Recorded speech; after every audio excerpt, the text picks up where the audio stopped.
अस्सलाम वालेकुम फ्रेंड्स। आज के सी लैंग्वेज के लेक्चर नंबर 19 के अंदर हम एरे इन सी लैंग्वेज देखेंगे। लास्ट वीडियो में हमने hash define pre processor directive पढ़ा था और आज हम एरे इन सी लैंग्वेज देखेंगे कि सी लैंग्वेज में एरे का इंट्रोडक्शन पढ़ेंगे सबसे पहले। उसके बाद एरे को हम कैसे डिक्लेयर कर सकते हैं, एरे के एलिमेंट्स को एक्सेस कैसे कर सकते हैं, इसका सिंटैक्स देखेंगे और लास्ट में इसका एक प्रैक्टिस प्रोग्राम बनाकर देखेंगे जिससे आपको ये सारे कॉन्सेप्ट और जितनी भी थ्योरी हम इसके अंदर कवर करेंगे वो आपको क्लियर हो जाएगी। तो लेट्स स्टार्ट।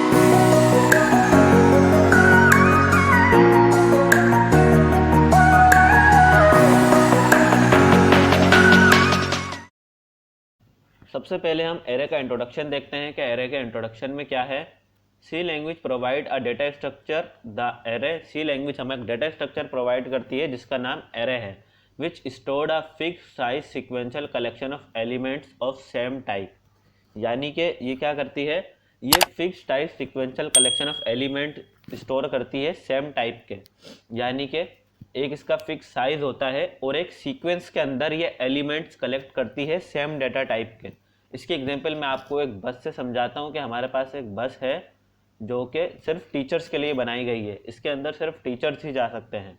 तो ये बस क्या हो गई, इस बस को हम एक एरे कह सकते हैं अपनी प्रोग्रामिंग लैंग्वेज के अंदर कि ये क्या करती है, ये सिर्फ एक और टीचर हमारे पास एक डेटा टाइप हो गई। तो ये क्या होगा, इसके अंदर एलिमेंट्स यानी कि एलिमेंट्स क्या हो गए, हमारे टीचर्स हो गए। बस क्या हो गई, एरे हो गई, एलिमेंट्स जो हैं वो टीचर्स हो गए और इनकी डेटा टाइप क्या हो गई कि ये टीचर्स हैं या टीच करते हैं, ये इनकी डेटा टाइप हो गई। तो ये बस क्या करेगी, ये बस एक एरे की तरह वर्क करेगी जो कि टीचर्स को स्टोर करेगी या टीचर्स को इसके अंदर जगह देगी अपने अंदर, एक इस बस के अंदर, जो कि सिर्फ टीचर्स के लिए ही वैलिड होगी। यानी कि इस बस को सिर्फ टीचर्स के यूज़ के लिए ही बनाया गया है, टीचर्स ही इसको यूज़ करेंगे। तो ये क्या हो गया, ये एक एरे हो गया कि इसके अंदर एक fixed size sequential collection of elements, यानी कि इसके अंदर सिर्फ टीचर्स ही आ सकते हैं और टीचर्स की कलेक्शन को ये स्टोर करेगा। इसके अलावा अगर कोई स्टूडेंट इसमें जाने की कोशिश करेगा तो ये उसको एक्सेप्ट नहीं करेगा। तो यानी कि क्या हो गया, ये एक एरे की तरह वर्क कर सकता है। क्यों, क्योंकि ये सिर्फ टीचर्स को अपने अंदर स्टोर करेगा, यानी कि सेम टाइप के एलिमेंट्स को। सीक्वेंशियल कलेक्शन यानी कि उनको एक सीक्वेंस में हर सीट पे अलग अलग टीचर्स को बिठाएगा, यानी कि एक सीक्वेंस में उनको स्टोर करेगा और उसके बाद लेकर आएगा या पिक एंड ड्रॉप की सर्विस करेगा। तो ये क्या हो गया, ये एक एरे हो गई हमारी बस जो है। ये मैंने बस की एग्जांपल से आपको समझाया है। एरे एरे हमारी प्रोग्रामिंग के अंदर यही काम करता है कि वो एक स्पेसिफिक, हम उसे डेटा टाइप देते हैं। जब हम उसे एक स्पेसिफिक डेटा टाइप दे देते हैं उसके बाद वो उसी टाइप के एलिमेंट्स को अपने अंदर स्टोर करता है एक फिक्स साइज के अंदर। यानी कि हम उसे एक फिक्स साइज भी बताते हैं कि आप इतने एलिमेंट स्टोर करोगे, 100 करोगे, 1000 करोगे, लेक करोगे एंड सो ऑन, जितने भी हम उसके अंदर एलिमेंट्स स्टोर कराना चाहें। सही है, तो ये इसका सिंपल कंसेप्ट हो गया। इसके बाद array is use to store a collection of data. In simple आप इसे ये भी कह सकते हैं कि एरे जो है ये इस्तेमाल किया जाता है कलेक्शन ऑफ डेटा को स्टोर करने के लिए, और लेकिन उनकी डेटा टाइप क्या हो, उनकी डेटा टाइप जो हो वो सेम हो। But it is often more useful to think of an array as a collection of variable of same data type. यानी कि आप इसको और आसानी से समझने के लिए या मोर यूजफुल वे, कन्वीनियंट वे जो है इसको सोचने का, इसको इसके यूजेज को किसी को बताने का, ये क्या करता है, कलेक्शन ऑफ वेरिएबल करता है सेम डेटा टाइप की। यानी कि अगर हमारे पास एक रिक्वायरमेंट है 100 एलिमेंट्स हमें स्टोर कराने हैं, 100 एलिमेंट्स, हमें एक रिक्वायरमेंट आई है कि 100 एलिमेंट्स स्टोर कराने हैं किसी भी अपनी जगह के अंदर या एक प्रोग्राम के अंदर। तो हम क्या करेंगे, या तो हम उसको इंडिविजुअली एरे को डिक्लेयर करेंगे, यानी कि instead of declaring individual variable, कि या तो हम उसे इंडिविजुअली बताएंगे नंबर 0, नंबर 1 और नंबर 99 तक, ऐसे 100 तक हम इसे लेके जाएंगे। या हम एक एरे बनाएंगे जिसके अंदर वो क्या करेगा, नंबर्स को स्टोर करेगा और उसकी एरे की लेंथ हम उसे 100 दे देंगे, जिसके अंदर हर एलिमेंट जो है उसका एक अलग वेरिएबल को रिप्रेजेंट करेगा। यानी कि नंबर 0 एक अलग वेरिएबल होगा, नंबर 1 एक अलग वेरिएबल होगा। ये क्या होगा, ये कन्वीनियंट वे होगा कि आपने एक एरे बना दिया अपने प्रोग्राम के अंदर और उसके बाद आप उसे मल्टीपल टाइम्स इस्तेमाल करते जा रहे हैं उसकी रिक्वायरमेंट के हिसाब से। A specific element in an array is accessed by index. यानी कि एरे, अब हमने अगर 100 एलिमेंट्स का एरे बना दिया तो अब हम उसे एक्सेस कैसे करें, तो उसको हम एक्सेस इंडेक्स के जरिए कर सकते हैं। ये इंडेक्स क्या होता है इसको हम फर्दर आगे इसी वीडियो के अंदर पढ़ेंगे। अभी आप सिर्फ इसका ये कॉन्सेप्ट रखें कि एरे के एलिमेंट को हम इंडेक्स के जरिए एक्सेस कर सकते हैं। अब एरे का हम थोड़ा सा दोबारा से इंट्रोडक्शन का ओवरव्यू कर लेते हैं कि एरे क्या होता है। एरे एक ऐसी चीज़, एक ऐसा डेटा टाइप होता है या एक ऐसा डेटा स्ट्रक्चर होता है जो कि सेम डेटा टाइप के डिफरेंट वेरिएबल्स को स्टोर करने के काम में आता है। इसकी मैंने यहाँ पे एग्जांपल भी देख दी कि अगर 100 नंबर हमें स्टोर कराने हैं तो हम अलग अलग वेरिएबल बनाने के बजाय एक ही इंटीजर वेरिएबल बनाएंगे और उसके अंदर 100 नंबर्स को स्टोर करा देंगे। अब हम डिक्लेयरिंग एरे देख लेते हैं कि एरे को डिक्लेयर हम कैसे कर सकते हैं। To declare array in C language, यानी कि सी लैंग्वेज के अंदर एरे को डिक्लेयर करने के लिए the programmer specifies the type of the element and the number of the element required by an array. यानी कि प्रोग्रामर क्या करता है सी लैंग्वेज के अंदर एरे को डिक्लेयर करने के लिए सबसे पहले तो वो क्या करेगा, वो टाइप को स्पेसिफाई करेगा, टाइप को क्वालिफाई करेगा कि किस टाइप के एलिमेंट्स हैं जो कि एरे में स्टोर कराने हैं और कितने नंबर ऑफ एलिमेंट्स हैं जो हमें स्टोर कराने हैं। यानी कि हमें जो एलिमेंट स्टोर कराने हैं वो किस टाइप के हैं, इंटीजर हैं, फ्लोट हैं, कैरेक्टर हैं और उनके तादाद क्या है, वो 100 हैं, 10,000 हैं या 10 हैं या 20 हैं। तो इसको जब हम डिक्लेयर करेंगे वो कैसे करेंगे कि सबसे पहले हम इसमें डेटा टाइप देंगे, इंटीजर, फ्लोट और कैरेक्टर। ये डेटा टाइप हम किसके रेफरेंस से देंगे, एरे की डेटा टाइप हम टाइप ऑफ एन एरे या specify the type of elements के हिसाब से हम इसको डेटा टाइप देंगे कि अगर इंटीजर एलिमेंट्स है तो इंटीजर एरे बनाएंगे, करेक्टर होंगे तो करेक्टर बनाएंगे। उसके बाद एरे नेम, एरे को कोई भी हम नाम दे सकते हैं, ABCD कोई भी हम इसको नाम दे सकते हैं, जैसे कि हम आम अपनी प्रोग्रामिंग के अंदर किसी भी वेरिएबल को नाम देते हैं। उसके बाद एरे साइज, यानी कि नंबर ऑफ एलिमेंट की हमें रिक्वायरमेंट कितनी है। जैसे लास्ट सिनेरियो में हमें 100 वेरिएबल्स चाहिए थे तो हमने क्या करा था, एक 100 वेरिएबल का एरे बनाया था। तो इसके अंदर एरे साइज देंगे कि वो कितने एलिमेंट अपने अंदर स्टोर करे। This is called a single dimensional array. ये जो हमने आपको एरे का सिंटेक्स दिखाया है सिंगल डायमेंशनल एरे का है। The array size must be an integer constant greater than 0 and type can be valid C data type. इसके अंदर क्या बात है कि एरे का जो साइज़ है वो इंटीजर कांस्टेंट होना चाहिए। इंटीजर कांस्टेंट यानी कि 10 या 20 और कुछ भी 30, 40 और इंटीजर कांस्टेंट और ग्रेटर देन 0 से होना चाहिए, 0 से ग्रेटर होना चाहिए। ऐसा नहीं हो कि आप इंटीजर कांस्टेंट तो दे रहे हैं लेकिन -4 है। अब यहाँ पे इंटीजर कांस्टेंट क्या है, इंटीजर कांस्टेंट यानी कि कोई भी कांस्टेंट नंबर जैसे -4 है या 20 है, 10 है, 100 है, ये होते हैं इंटीजर कांस्टेंट। यानी कि ये जो है ये कांस्टेंट रहेंगे, चेंज नहीं होंगे। सही है, तो एक तो ये इंटीजर कांस्टेंट हो, यानी कि इंटीजर कांस्टेंट कोई भी एक स्पेसिफिक नंबर हो, डेसिमल पॉइंट नंबर नहीं हो। जैसे हम एरे के अंदर एरे साइज को 2.5 नहीं दे सकते। 2.5 कैसे देंगे, या तो वो 2 वेरिएबल स्टोर करेगा या 3 करेगा। 2.5 वेरिएबल वो स्टोर ही नहीं कर सकता। तो इस तरीके से ये इंटीजर कांस्टेंट हो, एक स्पेसिफिक नंबर हो जो कि पूरा कंप्लीट हो, 10, 20, 30, 40 या 4, 5 जो भी, और ग्रेटर देन 0 से हो, नेगेटिव नंबर नहीं हो। क्योंकि नेगेटिव नंबर्स वो कैसे स्टोर करेगा, जब उसका साइज ही नेगेटिव होगा तो वो वर्क ही नहीं कर सकता। तो ग्रेटर देन 0 से हो, वैलिड सी डेटा टाइप हो और उसका एरे साइज जो हो वो इंटीजर कांस्टेंट हो। ये 3 बेसिक मेन पॉइंट है एरे को डिक्लेयर करने के अंदर, जो आपको एरे की डिक्लेरेशन को सही बनाते हैं। कि पहला क्या, इंटीजर कांस्टेंट हो, दूसरा ग्रेटर देन 0 से हो और वैलिड सी डेटा टाइप के हों, यानी कि उनकी जो डेटा टाइप हो वो सी लैंग्वेज के अंदर वैलिड हो। For example, to declare a 10 element array call of type integer use this statement. यानी कि यहाँ पे हमने एक और एग्जांपल लगाई है कि 10 एलिमेंट एरे हमें डिक्लेयर करने हैं जिनकी टाइप इंटीजर है। तो हम कौन सी स्टेटमेंट इस्तेमाल करेंगे, हम ये नीचे वाली स्टेटमेंट इस्तेमाल करेंगे कि int data type A array name और 10 एरे साइज। यानी कि इंट इसके डेटा टाइप हो गई, ए एरे नेम हो गया और 10 जो है ये एरे साइज हो गया। अब ये क्या कर रहा है, अब हमने ये जो अपने तीन रूल्स पढ़े थे कि जिनके ज़रिए हम एरे को डिक्लेयर कर रहे थे, क्या इन ये 3 रूल्स के ऊपर पूरा उतर रहा है। पहला क्या था, इंटीजर कांस्टेंट है, 10 है, इंटीजर कांस्टेंट है। उसके बाद ग्रेटर देन 0 है, 10 है, ग्रेटर देन 0 है। हमारे ये 2 पॉइंट तो सही हो गए, इंटीजर कांस्टेंट और ग्रेटर देन 0 के। अब वैलिड सी डेटा टाइप का है ये, हाँ वैलिड सी डेटा टाइप है, इंटीजर सी की वैलिड डेटा टाइप है। हमने कोई दूसरे डेटा टाइप नहीं दी या 2 डेटा टाइप्स को मिलाकर नहीं दिया, ताकि वो डेटा टाइप कोई डिक्लेयर है ही नहीं हमारे पास। तो ये क्या हो गया, अब ये एरे जो है ये हमारा बन जाएगा और मैं आपको इसको प्रोग्राम के अंदर बना के और यूज़ करके भी दिखाऊंगा कि हम इसे कैसे यूज़ करेंगे। तो ये तो हो गया एरे को डिक्लेयर करने का एलिमेंट कि एरे को डिक्लेयर करने के लिए बेसिक 3 रूल्स हैं, जिसके उसका जो साइज़ हो वो इंटीजर कांस्टेंट हो, ग्रेटर देन 0 से हो और वैलिड सी डेटा टाइप हो। ये एरे को डिक्लेयर करने के लिए इस्तेमाल किए जाते हैं 3 रूल्स। इसके बाद हम एक्सेसिंग एरे एलिमेंट्स को भी देख लेते हैं कि एरे हमने बना तो लिया, लेकिन एरे के एलिमेंट को यूज़ कैसे करेंगे अपनी प्रोग्रामिंग में, हम उनको कैसे यूज़ कर सकते हैं, उनको और बड़ा घटाए कैसे सकते हैं, उनके अंदर वैल्यूज स्टोर कैसे करा सकते हैं। You can access an array element by referring the to the index number. अब इंडेक्स नंबर हमारे पास क्या होता है, एरे के ये नंबर या एरे के इंडाइसिस जो होते हैं वो इंडेक्स नंबर कह लें उनको, या इंडाइसिस कह लें।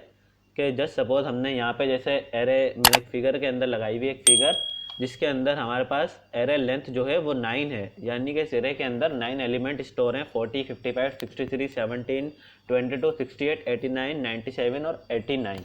ये इसके अंदर वैल्यूज़ जो हैं स्टोर हैं, और एरे की लेंथ है 9, 0, 1, 2, 3, 4, 5, 6, 7, 8। इसका फर्स्ट इंडेक्स जो है वो 0 है और इसका लास्ट इंडेक्स जो है 8 है। अब अगर हमें इसके अंदर इसकी वैल्यू को फर्स्ट इंडेक्स इसका एक्सेस करना है, या 40 की वैल्यू को आप जस्ट सपोज एक्सेस करना है, तो हम क्या लिखेंगे, प्रिंट एफ, एरे का नाम जस्ट सपोज यहाँ पे ए है, तो हम लिखेंगे ए स्क्वायर ब्रैकेट 0 और ब्रैकेट क्लोज सेमीकोलन। तो ये हमें क्या 40 प्रिंट करके देगा। लेकिन अगर हम इसके अंदर स्क्वायर ब्रैकेट के अंदर 0 की जगह 40 लिख देंगे तो ये हमें एरर थ्रो करेगा, कि बोलेगा भाई एरे की लेंथ तो 9 है, आप इसके अंदर 40 इंडेक्स को कैसे एक्सेस कर रहे हो।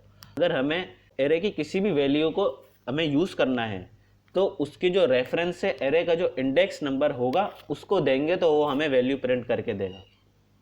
This statement access the value of first element in marks array. अगर आपको इस फिगर से क्लियर नहीं हुआ तो इस एग्जाम्पल से आपको इंशाल्लाह क्लियर हो जाएगा कि एग्जाम्पल यहाँ पे हमने लिखी है कि अगर हमें फर्स्ट एलिमेंट एरे का जो है मार्क्स एरे का एक्सेस करना है तो हम कैसे करेंगे। हमने एक इंटीजर मार्क्स का एरे बनाया जिसके अंदर हमने 4 नंबर स्टोर कराए, 23, 23, 45, 65, 78। सही है। अब इसके बाद हमने लिखी प्रिंट एफ की स्टेटमेंट। प्रिंट एफ की स्टेटमेंट के अंदर हमने लिखा मार्क्स 0। हमने इसके अंदर याद रखें, हमने इसके अंदर मार्क्स 23 नहीं लिखा, लेकिन ये आउटपुट हमें क्या देगा, आउटपुट ये हमें 23 देगा। क्यों आउटपुट ये हमें 23 देगा, क्योंकि हमने इसके अंदर एरे के इंडेक्स के ऊपर जो वैल्यू स्टोर है वो मांगी है, लेकिन नाम इसको एरे का दिया है। यानी कि जस्ट सपोज हम किसी पर्सन को बुलाते हैं तो हम उसको उसके नाम से बुलाते हैं, उसको हाथ मार के या उसको ओए करके नहीं बुलाते, उसके नाम से बुलाते हैं। तो ऐसे ही एरे के अंदर होता है कि अगर 23 कोई वैल्यू है तो इसको हम इसके नाम से बुलाएंगे जो कि एरे के अंदर डिक्लेयर होगा, या एरे इंडेक्स जिसे आप कह सकते हैं उसके जरिए बुलाएंगे कि मार्क्स 0। अगर हमें इसके अंदर 65 को एक्सेस करना है तो हम इसके अंदर मार्क्स 2 लिखेंगे, तो ये 65। अगर 3 को करना है तो और 78 को करना है तो इसको हम मार्क्स 3 लिखेंगे। सही है। तो इस तरीके से हम एरे के एलिमेंट को एक्सेस करके अपने प्रोग्राम के अंदर इनकी वैल्यू स्टोर करा सकते हैं।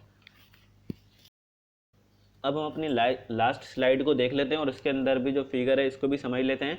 तो यहाँ पे हमने एक एरे बनाया है जिसके अंदर वैल्यूज स्टोर कराई हैं, जिसकी एरे लेंथ भी 9 है। इसके अंदर हमारे पास जो वैल्यूज हैं वो 7, 11, 6, 55, 98, 45, 16, 96 और 46। ये हमारी एरे की वैल्यूज़ हैं, जबकि इसका इंडेक्स नंबर क्या है 0, 1, 2, 3, 4, 5, 6, 7, 8। एरे लेंथ 9 है। सी लैंग्वेज के अंदर और C++ में भी इंडेक्स नंबर जो है वो 0 से स्टार्ट होता है। यानी कि अगर आपको 10 एलिमेंट्स बनाने हैं तो अगर आपको 10 एरे को डिक्लेयर करेंगे, लेकिन आप उसे 0 से उसकी काउंटिंग देना स्टार्ट करेंगे। ये बात मैं आपको प्रोग्राम के अंदर ही क्लियर कर दूंगा, और क्योंकि प्रैक्टिकल जब होगा इसका तो ये ज़्यादा समझ आएगा। जो इसका 0 जो होता है, इसका फर्स्ट एलिमेंट होता है या फर्स्ट इंडेक्स जो होता है वो लोअर बाउंड कहलाता है। लास्ट इंडेक्स जो होता है ये अपर बाउंड कहलाता है। ये थोड़ी जनरल इन्फॉर्मेशन थी इसकी। अब हम अपने ID डेफ C++ में चलते हैं और एरे की प्रोग्रामिंग करके देखते हैं कि हम एरे को यूज़ कैसे कर सकते हैं, उसका पर्पस क्या होता है, और हम एक प्रोग्राम बनाकर देखेंगे जिसके अंदर एरे को हम यूज़ करेंगे। तो इधर हम अपने ID डेफ C++ में आ गए हैं। तो इधर हम सबसे पहले एक न्यू फाइल क्रिएट करके #include स्टैंडर्ड इनपुट आउटपुट की एक हेडर फाइल देंगे। उसके बाद अपना मेन फंक्शन देंगे। देन हम यहाँ पे एक इंटीजर लेते हैं, इंटीजर a, और हम एक एरे बनाते हैं 4 वेरिएबल्स का। अब यहाँ पे हमने एरे को डिक्लेयर कर दिया। अब एरे को डिक्लेयर करने के दो तरीके होते हैं। अगर आपके एरे की वैल्यूज़ जो है वो कांस्टेंट हैं, यानी कि आपको पता है कि आपका जो एरे है उसके अंदर आपको वैल्यूज़ कौन कौन सी देनी है, तो आप इसको कैसे डिक्लेयर कर सकते हैं। आप लिखें एरे के फर्स्ट एलिमेंट की वैल्यू 12, देन उसके बाद कॉमा, दूसरे के 23, तीसरे की 25 और उसके बाद 21 लास्ट की। सही है, तो इस तरीके से भी आप इसे कर सकते हैं।